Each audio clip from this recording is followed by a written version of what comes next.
Bismillah, Assalamualaikum warahmatullahi wabarakatuh. Salam sejahtera untuk kita semua. Adik-adikku sekalian, saya Andi Sudimas Sulaiman, Gubernur Sulawesi Selatan, mengucapkan selamat datang dalam program Smart School Dinas Pendidikan Provinsi Sulawesi Selatan. Hari ini adik-adik sekalian akan mengikuti pembelajaran hybrid dalam program Smart School.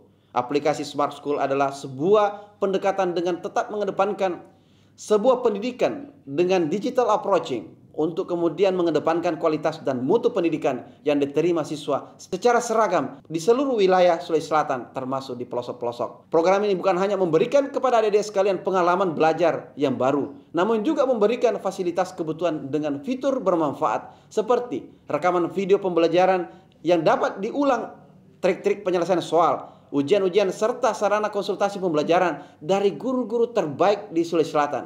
Sering-sering mengakses aplikasi Smart School melalui gawai yang adik-adik sekalian miliki di setiap kesempatan yang dimiliki. Untuk seluruh adik-adikku sekalian yang saya cintai, saya banggakan, selamat belajar dan semoga ilmu yang didapatkan bermanfaat untuk menambah pengetahuan pendidikan adik-adik sekalian. Salam kita pada salam. Assalamualaikum warahmatullahi wabarakatuh. Salam sejahtera untuk kita semua.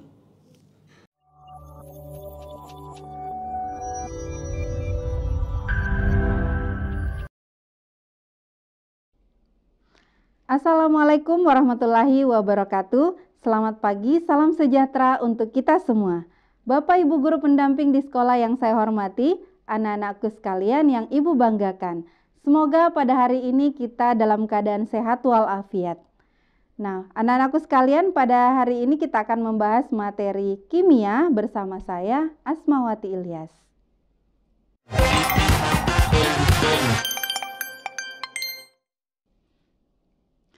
Baiklah anak-anakku sekalian, pada pertemuan kali ini kita akan membahas tentang hukum Faraday. Jadi pada pertemuan kali ini Ibu akan lebih menjelaskan tentang pembahasan soal-soal terkait dengan penerapan hukum Faraday. Baik anak-anakku sekalian, untuk apa yang ingin kita capai pada pertemuan kali ini, yaitu diharapkan setelah mengikuti pembelajaran pada hari ini, anak-anakku sekalian dapat menghitung besaran-besaran yang terkait dengan sel elektrolisis dengan menerapkan hukum Faraday 1 dan hukum Faraday 2. Baik, anak-anakku sekalian, tentunya masih ingat ya pembahasan kita yang lalu, siapa sih penemu dari hukum Faraday? Yaitu Tuan Michael Faraday. Nah, siapa Tuan Michael Faraday? Ini beliau adalah ilmuwan Inggris yang mendapat julukan Bapak Listrik karena berkat usahanya listrik menjadi teknologi yang banyak gunanya. Ya, sampai saat ini kita gunakan. Nah, anak-anakku sekalian, Tuan Michael Faraday melakukan berbagai macam percobaan termasuk dalam ilmu kimia sehingga ditemukan bahwa perubahan pada medan magnet itu dapat menghasilkan medan listrik. Inilah yang kemudian dikenal dengan istilah hukum Faraday. Nah, pada pembahasan kali ini kita akan membahas tentang hukum Faraday yang pertama dan hukum Faraday yang kedua dalam penerapannya pada pembahasan soal-soal di kimia ya. Baik, anak-anakku sekalian, tentunya masih ingat bagaimana pembahasan kita tentang hukum Faraday yang pertama. Masih ingat kan bagaimana bunyinya? Dikatakan bahwa pada massa zat-zat untuk hukum Faraday yang pertama ya, masih ingat bahwa massa zat-zat yang dihasilkan pada sel elektrolisis itu berbanding lurus dengan jumlah muatan listrik yang mengalir pada sel elektrolisis. Sehingga dirumuskanlah bahwa W sama dengan Q, di mana Q itu adalah kuat arus dikali dengan waktu, sehingga W sama dengan I dikali T, yaitu kuat arus dikali dengan waktu. Nah, jangan lupa anak-anakku sekalian, pada sel elektrolisis ini perlu diperhatikan muatan atau massa ekivalen dari larutan yang berperan di dalamnya pada proses elektrolisis ya. Maka pada penentuan dari massa zat yang dihasilkan atau W itu sama dengan E massa ekivalen dikali kuat arus I dikali waktu dibagi dengan 96.500. Nah, ingat bahwa 1 mol elektron itu sama dengan 1 Faraday, yaitu 96.500. Baik, anak-anakku sekalian, tentunya masih ingat ya bagaimana menentukan massa ekivalen dari zat yang terlibat dalam elektrolisis, yaitu E sama dengan massa atom relatif dibagi dengan valensinya, di mana W itu adalah massa zat yang dihasilkan atau yang diendapkan dalam satuan gram. Kemudian E adalah massa ekivalen zat, I adalah kuat arus listrik dalam satuan ampere, T adalah waktu dalam satuan detik, AR adalah massa atom relatif, dan N adalah valensi zat. Baik anak-anakku sekalian, supaya lebih paham bagaimana penerapannya dalam soal-soal kimia untuk penerapan hukum Faraday pertama, kita akan latihan soal ya. Baik, untuk soal yang pertama. Larutan timbal 2 nitrat PbNO3 2 kali dielektrolisis dengan arus searah sebesar 2 ampere dan menghasilkan 2,07 gram endapan timbal di katoda. Waktu yang diperlukan untuk elektrolisis tersebut adalah berapa detik ya? Nah, diketahui AR dari Pb adalah 207. Nah, kita lihat dulu kira-kira jawaban yang benar. A 193, B 482, C 965, D 4,825, dan E 9650. Nah, kira-kira bagaimana mengetahui penyelesaiannya? Nah, langkah pertama tentunya kita akan menganalisis apa sih yang diketahui dan ditanyakan dari soal ya. Baik, anak-anakku sekalian. Ya, kita lihat bersama di sini PbNO3. Ya, kita lihat di sini larutan yang dielektrolisis adalah PbNO3, kemudian digunakan arus sebesar 2 ampere. Berarti kita bisa tuliskan I sama dengan 2 ampere. Kemudian menghasilkan 2,07 gram endapan timbal di katoda. Berarti kita bisa tuliskan ini adalah massa zat. Ya, berarti W sama dengan 2,07 gram. Ya. Baik. Kemudian massa atom relatif dari Pb adalah 207. Nah, kemudian kita lihat di sini waktu yang diperlukan untuk elektrolisis tersebut. Berarti yang ditanyakan di sini adalah waktu. Yang disimbolkan adalah T. Nah, baik. Sampai di sini tentunya anak-anakku sekalian sudah ada bayangan ya bagaimana menyelesaikan soalnya. Tentunya kita akan menerapkan hukum Faraday yang pertama. Nah, bagaimana penyelesaiannya? Baik. Untuk langkah pertama tentunya kita harus tahu apa yang terurai pada sel elektrolisis. Kita lihat di sini tadi larutan yang ada dalam sel elektrolisis kita adalah PbNO3 2 kali ya timbal nitrat, itu terurai menjadi Pb2+ ditambah 2NO3-. Nah, sekarang coba perhatikan Pb2+ ya. Ternyata di sini Pb memiliki valensinya adalah 2 ya. Berarti nilai N sama dengan 2. Nah, nilai N sama dengan 2, kemudian di soal tadi sudah diketahui bahwa massa atom relatif dari Pb adalah 207. Berarti untuk menentukan massa ekivalennya, ingat anak-anakku sekalian, kita bagi antara massa atom relatif dengan valensinya. Jadi dihasilkanlah 207 dibagi 2 sama dengan 103,5. Baik, nah sekarang kita sudah dapatkan nilai massa ekivalen. Ya, massa ekivalen, maka kita sudah bisa menerapkan hukum Faraday yang pertama, yaitu W sama dengan E dikali I kali T dibagi 96.500. Nah, ingat tadi nilai W atau massa zat sudah diketahui dari soal. Yang ditanyakan adalah nilai T atau waktunya. Oke, baik. W tadi nilainya adalah 2,07 gram. Jadi kita masukkan nilai E atau massa ekivalennya adalah 103,5, kemudian kuat arusnya adalah 2 ampere, dikali waktunya dibagi dengan 96.500. ya. Sehingga jika waktu yang ditanyakan, maka T sama dengan, kita bisa lihat di sini.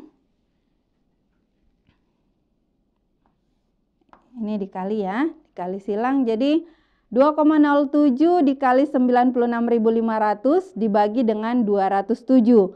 Hasilnya adalah 965 detik. Sudah jelas ya anak-anakku sekalian? Jadi boleh misalkan ada di antara anak-anakku sekalian mengatakan, saya lebih mudah kalau saya langsung saja menggunakan rumusnya, nanti menentukan massa ekivalennya langsung di penerapan hukum Faraday 1. Tidak masalah ya. Jadi boleh saja nanti di sini kita gunakan rumus massa atom relatif dibagi dengan valensinya, karena sudah diketahui ya, yang jelasnya Ananda sekalian sudah paham bagaimana melihat valensi dari larut zat yang terlibat dalam elektrolisis.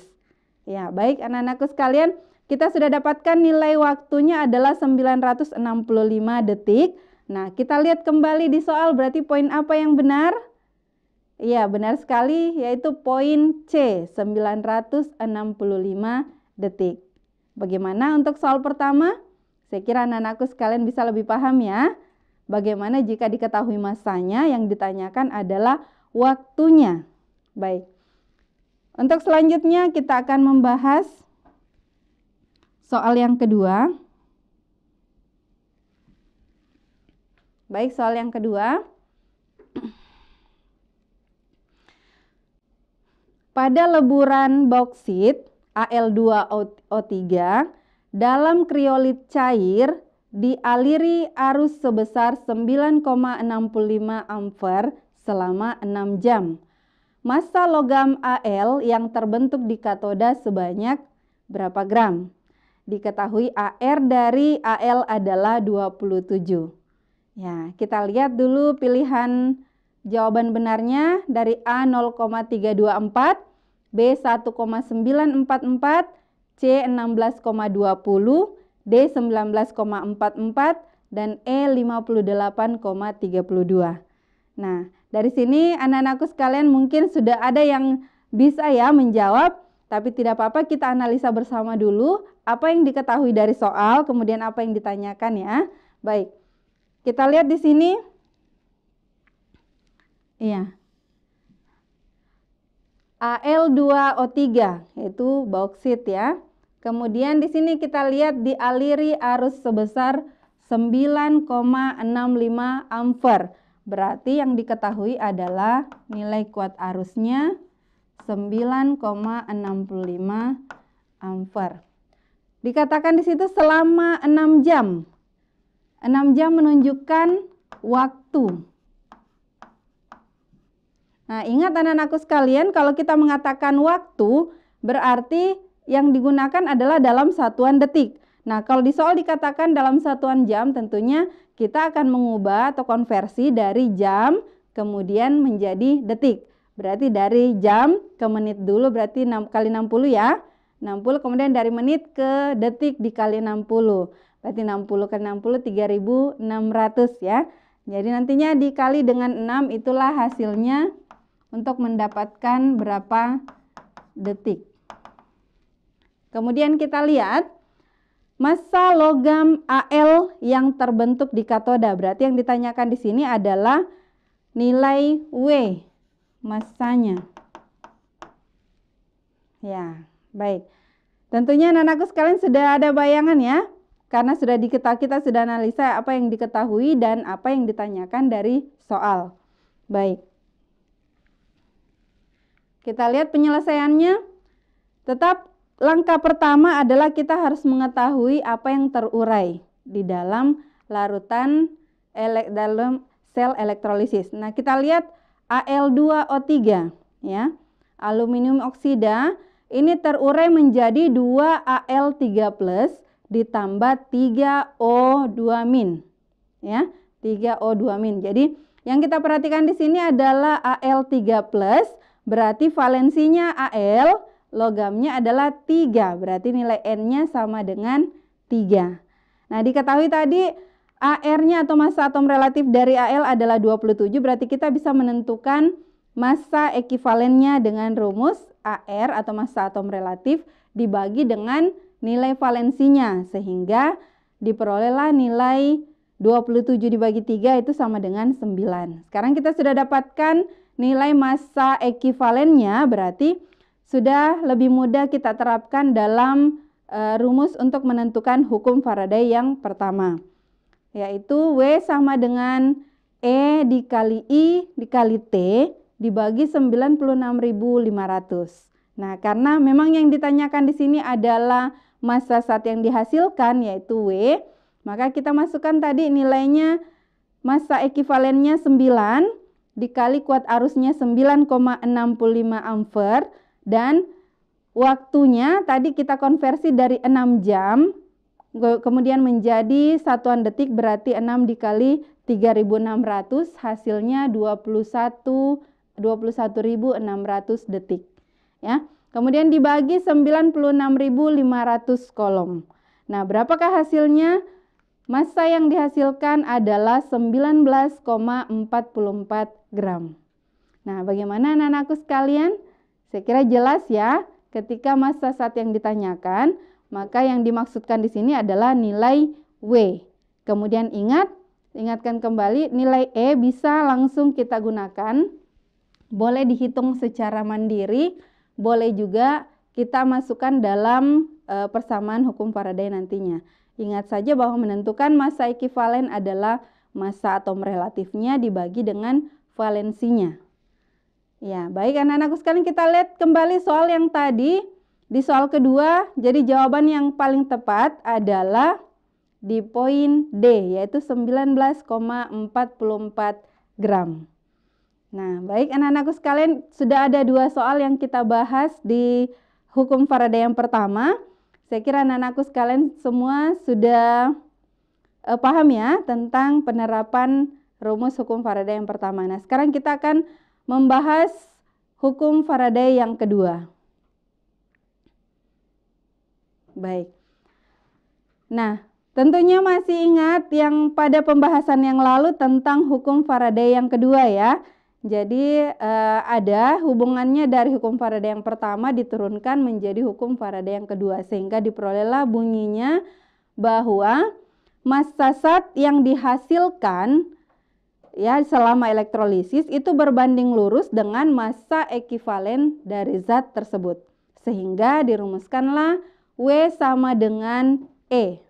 E itu adalah massa ekivalen. Nah, sekarang anak-anakku sekalian perlu Anda ketahui, misalkan ya, ada listrik yang sama dialirkan pada 2 sel elektrolisis yang berbeda. Kemudian kita mau mengetahui bagaimana massa zat-zat yang dihasilkan, maka kita bisa gunakan perbandingan. Ya, perbandingan massa zat-zat yang dihasilkan atau yang diendapkan selama proses elektrolisis itu sama dengan perbandingan massa ekivalennya. Maka dirumuskanlah W1 dibagi dengan W2 sama dengan E1 dibagi E2. Ya, saya kira seperti itu. Nah, apa sih W1 itu? W1 adalah massa zat yang dihasilkan pada proses elektrolisis untuk zat yang pertama. Jadi satuannya dalam satuan gram sama dengan W2. W2 adalah massa zat yang dihasilkan selama proses elektrolisis itu untuk zat yang kedua. Satuannya juga dalam satuan gram. Kemudian E1 adalah massa ekivalen untuk zat yang pertama dan E2 adalah massa ekivalen untuk zat yang kedua. Bagaimana anak-anakku sekalian sudah ingat kembali ya pembahasan kita yang lalu tentang hukum Faraday yang kedua. Baik, untuk lebih jelasnya anak-anakku sekalian kita akan membahas soal yang terkait dengan hukum Faraday yang kedua ini. Nah, coba mari kita lihat soal yang pertama. Arus listrik dialirkan melalui larutan NiCl2, nikel klorida, menghasilkan 3,175 gram endapan nikel. Jika arus listrik yang sama dialirkan pada AgNO3, perak nitrat, maka massa logam Ag yang mengendap adalah berapa gram? Jika diketahui ArNi adalah 59 dan Ar atau massa atom relatif dari Ag adalah 108. Nah, sudah ada bayangan ya anak-anakku sekalian. Nah, coba kita lihat dulu kira-kira pilihan jawabannya. Bagian A 1,16, B 11,6, C 9,65, D 96,5, E 21,2. Nah, baik. Sebelumnya tentu langkah pertama kita harus menganalisa apa yang diketahui di soal dan apa yang ditanyakan supaya kita lebih mudah nanti pada penyelesaiannya. Baik, anak-anakku sekalian. Kita lihat ya.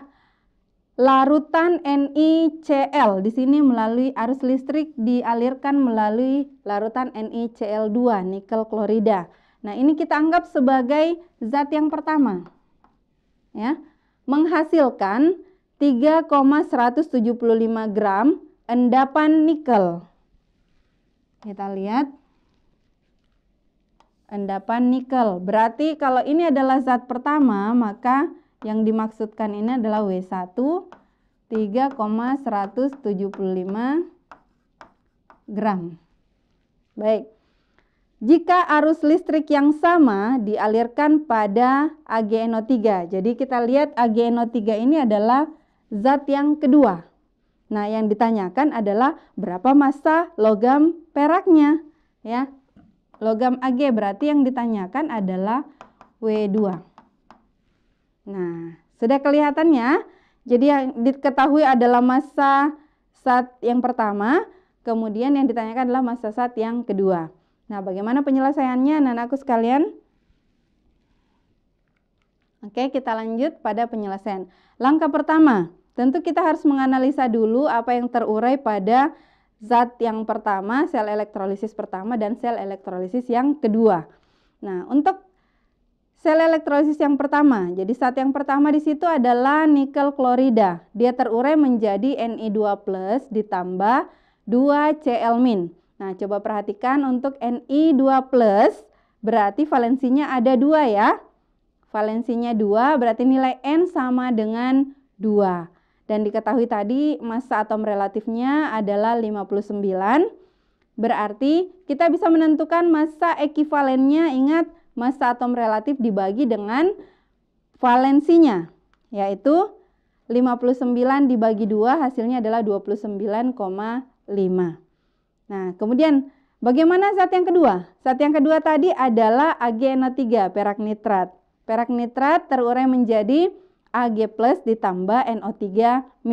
Nah, coba perhatikan untuk Ag+, valensinya adalah 1, berarti nilai N sama dengan 1. Tadi sudah diketahui di soal, massa atom relatif dari Ag adalah 108. Berarti untuk menentukan massa ekivalennya adalah massa atom relatif dari Ag dibagi dengan valensinya. Karena valensinya adalah 1, maka massa ekivalennya adalah 108. Kira jelas ya anak-anakku sekalian? Nah, boleh menentukan seperti ini. Kalau misalnya anak-anakku sekalian mengerjakan soal yang seperti ini, silakan menentukan dulu massa ekivalennya, boleh. Tapi kalau misalkan menganggap lebih mudah, lebih nyaman jika kalian menyelesaikannya, menentukan massa ekivalennya pada saat menerapkan rumus hukum Faraday yang kedua, ini tidak ada masalah ya.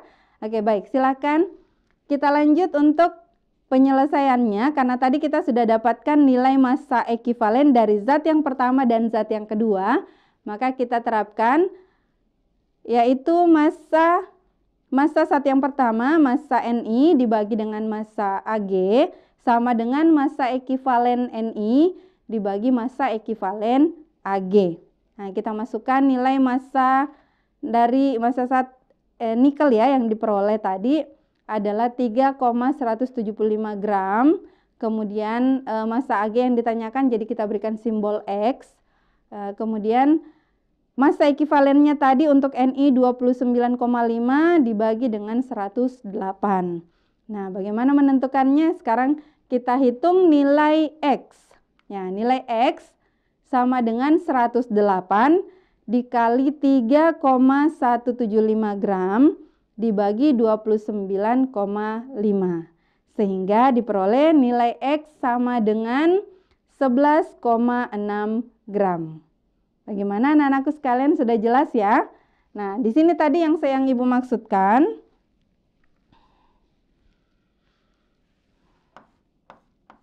Ya, di sini jadi boleh pada saat anak-anakku sekalian merasa lebih mudah ketika pada penerapan rumus hukum Faraday kedua ini baru kita tentukan nilai massa ekivalennya, itu boleh-boleh saja. Jadi tadi 3,175 gram dibagi dengan X. Itu sama dengan, tadi ini 59 massa atom relatif dari Ni dibagi dengan valensinya. Kemudian ini massa atom relatif dari Ag dibagi dengan valensinya. Jadi nanti hasilnya akan sama ya. Hasilnya akan sama, X sama dengan 11,6 gram. Baik, sekarang kita lihat kembali di soal kita. Jadi kira-kira poin apa yang benar?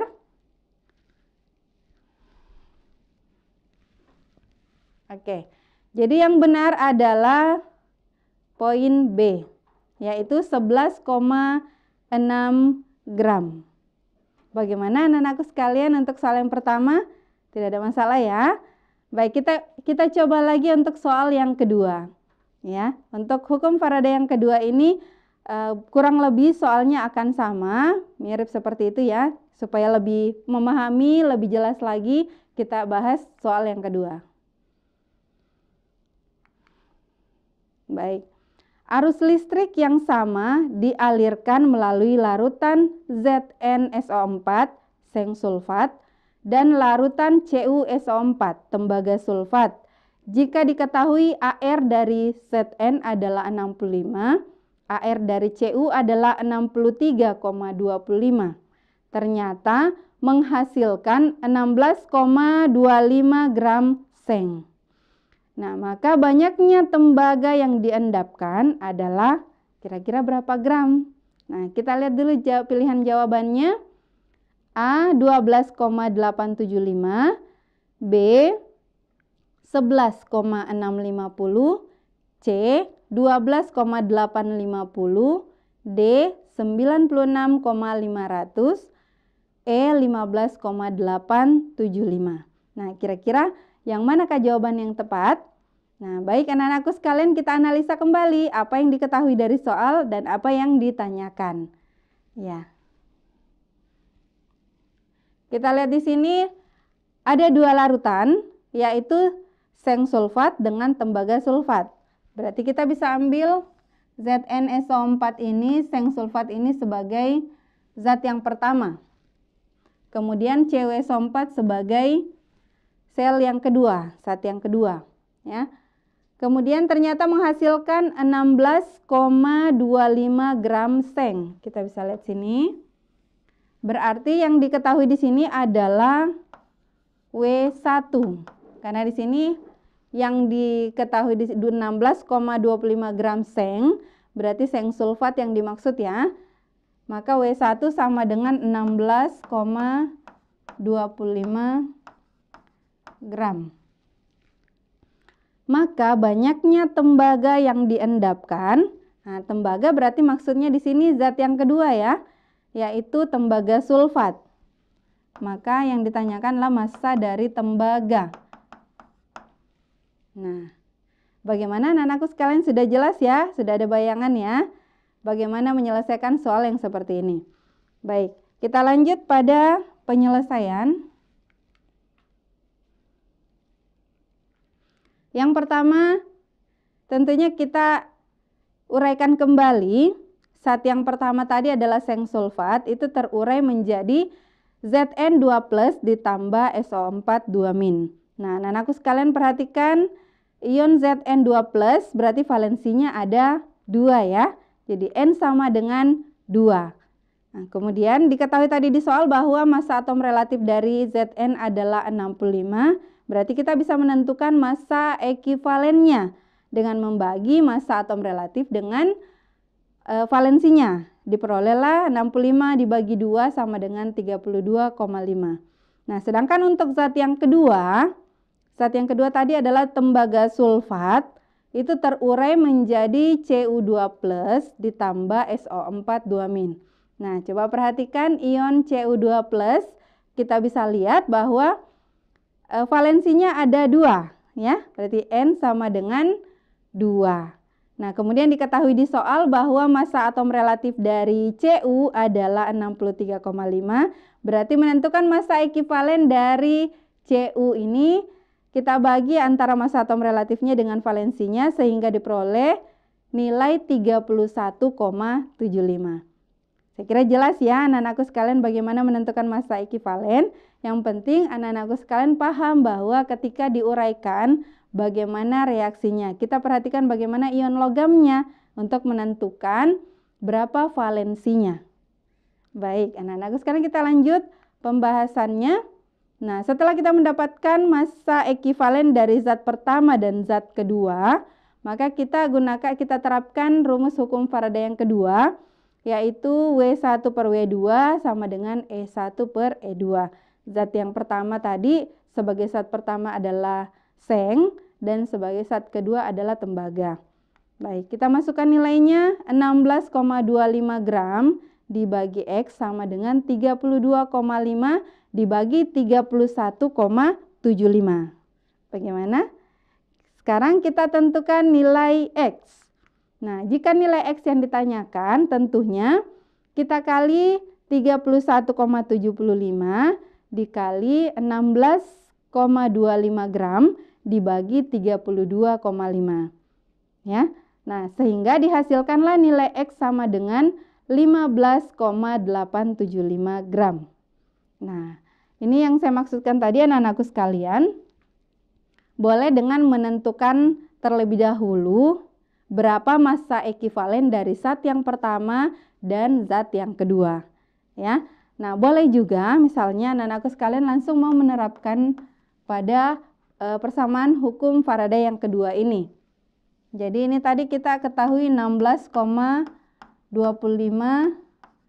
gram dibagi dengan X, kita berikan simbol X untuk yang belum diketahui, sama dengan tadi massa atom relatif dari Zn adalah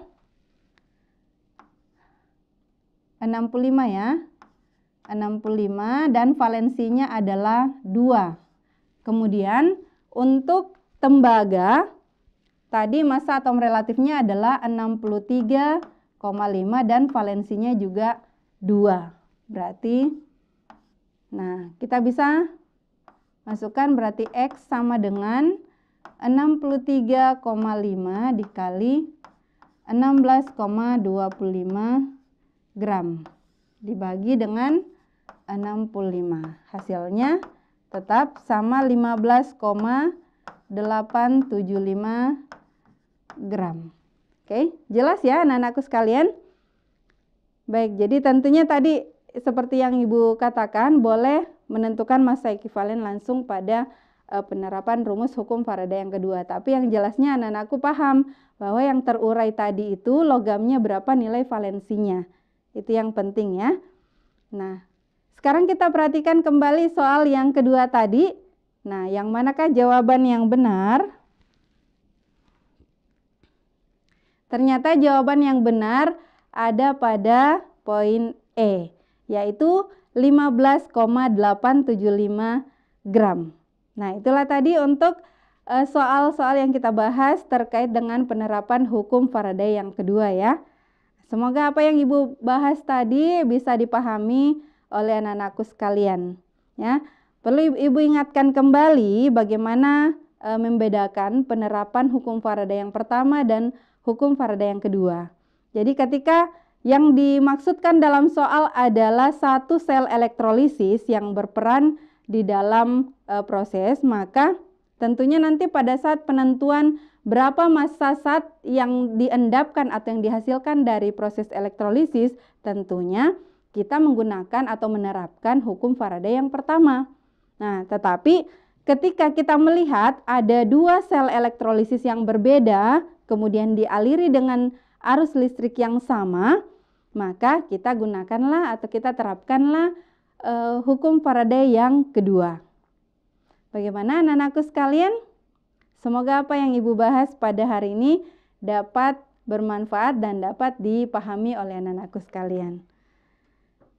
Ya, akhir kata dari Ibu, belajar memang tak lantas membuat kita langsung sukses, tetapi kebanyakan orang sukses adalah pelajar sejati. Dan sejatinya kita adalah pembelajar sepanjang hayat. Salam dan bahagia. Assalamualaikum warahmatullahi wabarakatuh. Salam Smart School, generasi smart, berkarakter, cerdas Ki.